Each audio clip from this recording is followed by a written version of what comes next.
Hey, what's up? It's Tony from Street Church, and welcome to the Inside Job Podcast. Hey, let's go. Let's dive in. The title of this week's episode is As Tight as a Knot.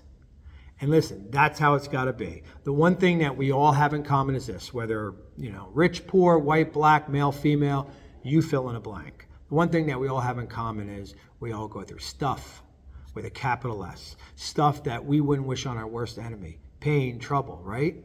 And the truth is this, that pain and that trouble and that stuff can either be one of two things.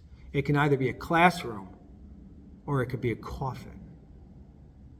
It can be something that's going to cause us to mature and grow and learn and unlearn and become something that we're not, or it's going to bury us 6 feet under, right?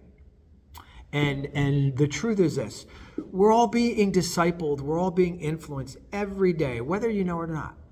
We're influenced and we, are discipled by the things we watch, the things we listen to, the things we read.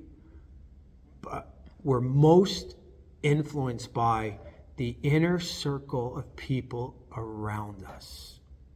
That's why it's so important, right? If our inner circle of people around us in our lives, who we have entrusted our lives to, especially when we're going through trouble, if they're not inspiring us, if they're not shaping us, if they're not building us up, supporting us, encouraging us, then we don't have a circle, we have a cage.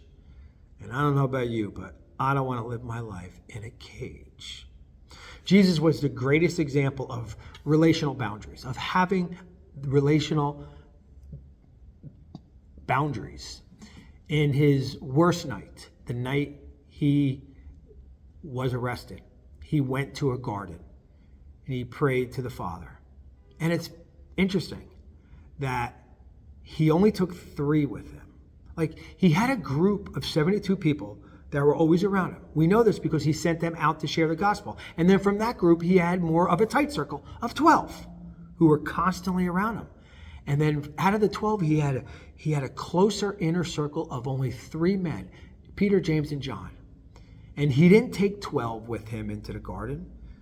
When he was going through his hardest time, he didn't take 8, he didn't take 6, he took 3. He had a tight circle of men who he asked to keep watch when he prayed. And not even his inner circle could keep watch. They fell asleep at the wheel. But the principle is relational boundaries. He had a tight circle, as tight as a knot.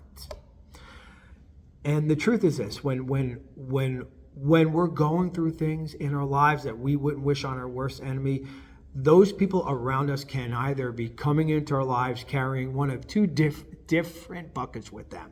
They can either be carrying a bucket filled with water or a bucket that is filled with gasoline. And I don't know about you, but I want my inner circle to have a bucket filled with water that can put out that fire, that can help me get to the other side, that can help me learn or unlearn, shape me, that can help me to become what I'm supposed to become as a result of that trouble. Not somebody who's going to pour gasoline on it and just make things worse. And sometimes it's hard to let people go who we have grown comfortable with, who have been a part of our lives for so long. But just ask yourself this question, look at the 3 or 4 people in your inner circle and ask yourself, how are they adding value to your life? And if you can't answer that question, then, life is like an elevator. Sometimes on the way up, you have to let people off. And that's the hard truth. So, one for the road.